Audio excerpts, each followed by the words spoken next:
மதுரை மாவட்டம் அலங்காநல்லூர் பேருந்து நிலையத்தில் பல லட்சம் ரூபாய் செலவில் கட்டப்பட்ட கடைகள் மற்றும் தாய்மார்களுக்கு ஒதுக்கப்பட்ட பாலூட்டும் அறைகள் திறக்கப்படாமல் பூட்டியே கிடப்பதால் பயணிகள் அவதிக்குள்ளாகி வருகின்றனர். மேலும் இங்கு பயணிகள் அமர போதிய இடம், குடிநீர் உள்ளிட்ட அடிப்படை வசதிகள் இல்லை என்றும் கழிவறையை பேரூராட்சி நிர்வாகம் ஆட்களை வைத்து பணம் வசூல் செய்து வருகிறது என்றும் பொதுமக்கள் குற்றம் சாட்டியுள்ளனர்.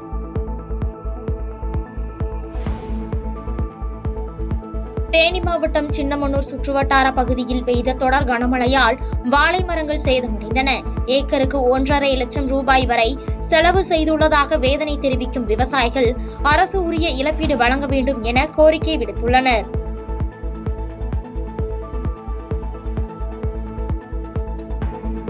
திருவாரூர் மாவட்டம் திருத்துறைப்பூண்டியில் தமிழ்நாடு விவசாயிகள் சங்கம் சார்பில் பாசன வாய்க்கால்களை முறையாக பராமரிக்க வலியுறுத்தி பொதுப்பணித்துறை அலுவலகம் முன்பு கண்டன ஆர்ப்பாட்டம் நடைபெற்றது. தமிழ்நாடு விவசாயிகள் சங்கத்தின் தலைவர் அமர்சிங் தலைமையில் நடைபெற்ற இந்த கண்டன ஆர்ப்பாட்டத்தில் பலர் கலந்து கொண்டு தங்களது கோரிக்கைகளை வலியுறுத்தி கோஷங்களை எழுப்பினர்.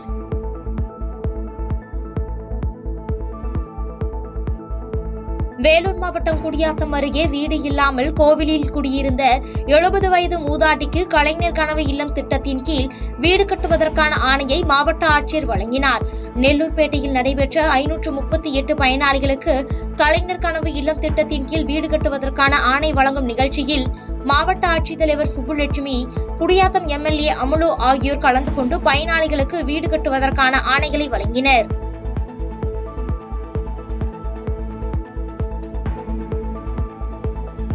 புதுச்சேரியில் விசா காலம் முடிவடைந்த நிலையில் ரகசியமாக வசித்து வந்த பாகிஸ்தான் பெண் மீது வழக்கு பதிவு செய்த போலீசார் அவரை இந்தியாவை விட்டு வெளியேற நோட்டீஸ் அனுப்பியுள்ளனர்.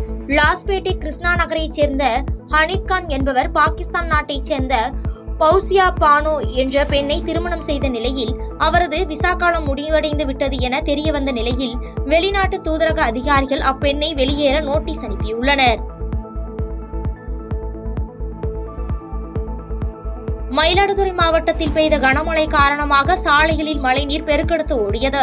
இதனால் வாகன ஓட்டிகள் அவதிக்குள்ளான நிலையில் வெப்பம் தணிந்து குளிர்ச்சியான சூழல் நிலவியதால் பொதுமக்கள் மகிழ்ச்சி அடைந்தனர்.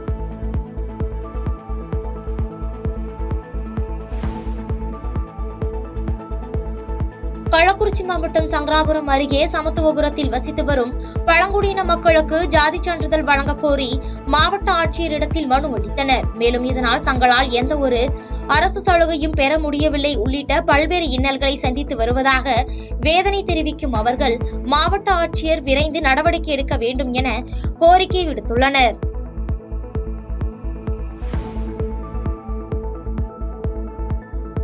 செய்திகளை உடனுக்குடன் தெரிந்து கொள்ள கீழ்கண்ட கேபிள் மற்றும் டிடிஎச் நெட்வொர்க்குகளில் எம்நாடு செய்தி தொலைக்காட்சியை காணுங்கள்.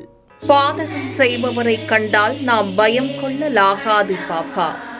மோதி மிதித்துவிடு பாப்பா, அவர் முகத்தில் உமிழ்ந்துவிடு பாப்பா.